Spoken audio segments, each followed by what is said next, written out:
Brought to you by the Every Dollar app. Start budgeting for free today. I want to take a look at an example of the 15-year mortgage, which is the one we recommend, versus the 30-year mortgage to show people exactly what the numbers look like. And we're not going to get super nerdy. I'm not going to talk amortization schedules, Rachel, but I did want to look at this graph from our blog article on the 15 verse 30. So we're going to look at a $300,000 house, which I understand you're all like, where can you find those? This is back in the day, kids. Let's say you did 20% down on this $300,000 house. That's $60,000. Tracking? Mm-hmm. That means you'd get a mortgage for $240,000. So let's look at that same mortgage on a 15-year and a 30-year. And the blue, if you're watching on YouTube, is the mortgage loan. The orange is the amount of interest you pay. So here's the shocking part. On a 15-year fixed-rate loan with an interest rate of 3.5%, the monthly payment is $1,700. And the total interest you'd pay is $69,000 if you just paid every single payment perfectly for 15 years. Right. On the 30-year, you're going to have a higher interest rate at 4%. Now, the payment is lower, which is why most people do it. It's $1,146 instead of $1,716. But the total interest you pay on that 30-year, over 30 years of payments, is $172,000 that you just gave away to the lender. Yep. That is shocking. I mean, almost $100,000 more. And that's, again, I get the interest rate. People are probably like, it's at 6%. No. Sure. Well, the numbers change now, but it's even worse with a 30-year at 8%. Right. So the math is just magnified. You're paying $350,000 on that 8% loan. So that's why we want your mortgage paid off ASAP, because this interest, you guys, I mean, it does. It just, it racks up and you see it. So you're paying over $100,000 more in interest to have the 30-year over the 15. I know people have great intentions. They say, well, George, I'll pay it off like a 15. Yeah. And I'm like, the people that really want to build wealth and they don't want to wait till they're 65, what they're doing is they pay off their 15-year mortgage in 7 or 10 years. Right. That's the average we found with people who follow the baby steps. Our millionaire study, 10 years is what it takes for them to pay it off. Yes. Baby steppers, 7 years on average to pay off their mortgage. And so that's very encouraging to see how much money you can save. And I actually shared this in my book, Rachel. I wanted to see the numbers for myself and my wife when we paid off our home.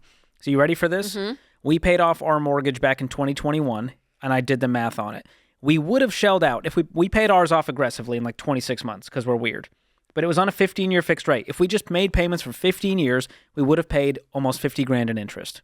Had we opted for the 30-year loan, we would have paid over $100,000 in interest. So instead, because we paid it off even earlier, we paid just $9,000 in interest by being crazy.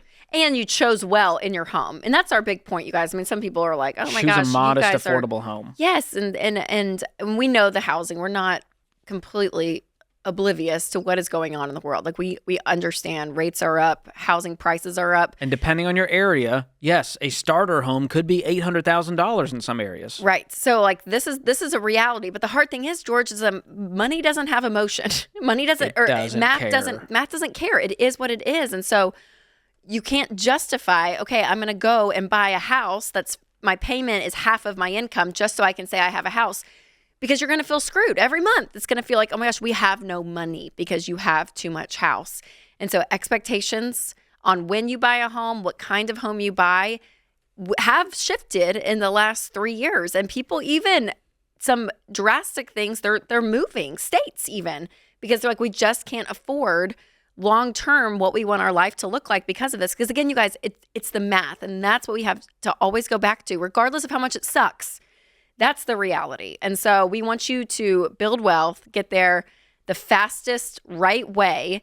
And what we found is when you do a 15-year, it forces you into a formula that makes you pay it off faster, even though you're probably going to pay it off even faster if you're doing the baby steps, which is great. But, it's a hard conversation, George. And what's even difficult about, and I'd be curious just your prediction on this with just the housing market, because in my head, when rates go down, you guys, the demand is suddenly going to open up. Everyone's going to freaking rush to buy a house because rates have gone down.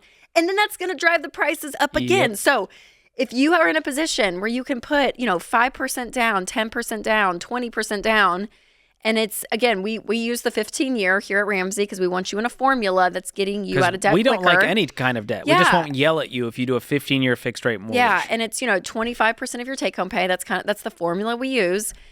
and you're ready to do it. Because people thought the bottom of the market was going to crash, last year? That's what everyone kept saying. And it's like, it's going to crash. And we kept saying it's not. It's supply and demand when it comes to this stuff, you guys. And so if you are in a position to buy, having a home is a great investment. We want you to do it the right way, though. Absolutely. And I understand for those that want to buy a home, it's painful right now. Sucks. Let's call it out. It does. But it's harder than it was for your parents. Yes, and the harder thing is it's not going to get easier. So make a plan, get out of debt, get the emergency fund, start saving up that down payment, adjust your expectations. This doesn't have to be your dream home. Just get in the game. And that might be a condo or a townhome, and it might be in an area further out from the city, and it may not have all of the accoutrements and the fancy kitchen island that you dreamed of, but at least you're a homeowner. Yeah. And that's a great thing. Be proud of that. And it's always interesting to me, George, especially houses, cars, these like big parts of our lifestyle. When you look back, in the 70s and 80s, on average, a square foot of a house was $1,400. Now it's up to like $2,600 on average, right? The average single family home. And so our expectations on life in general have changed. If we don't have the quartz countertop, we're throwing a hissy fit. What we've just, categorized as this normal way of living. When you look back, I look back on childhood pictures of like our home growing up, and I'm like, it's brown carpet. It's just not aesthetically pleasing, but it's okay. And now it's like, you can't even imagine having X, Y, and Z. You know what I mean? Like, because social media, reality TV, all this stuff, we've been painted, and this picture of what life should look like has been in front of us for so long that it's normal. And God forbid, kids share the bathroom. All of that. So again, it doesn't make it easier, but I think we do have to have some level of grounding to say, gosh, what we expect in life, like it or not, the lifestyle creep thing, it is real from a generational standpoint too.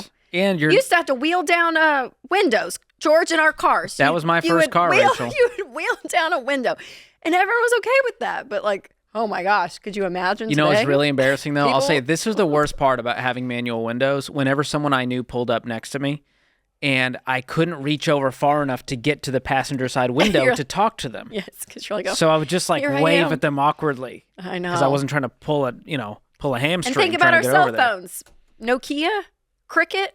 Oh, that was it. Simpler times. It was no internet. You didn't have email. Play but now Snake on the Nokia brick. We're so used to having all the information, everything we want right there in our hands, right? So it's to the little things of our expectations, and I'm part of it too. I'm guilty of this. So you're part of the problem. I may be part of the problem. Not pointing fingers, but no, that's good. That's a to good kind of level us out. Yes, but also don't make a terrible decision out of fear or like this FOMO, or I'll never get a house, so I just need to jump in now. Right. Because you'll be the next caller calling the Ramsey show saying, Rachel, I think I need to sell the house because we're so broke and so stressed. And we go, the home should be a blessing, not a burden. And what happens when you do it before you're ready is it becomes a burden.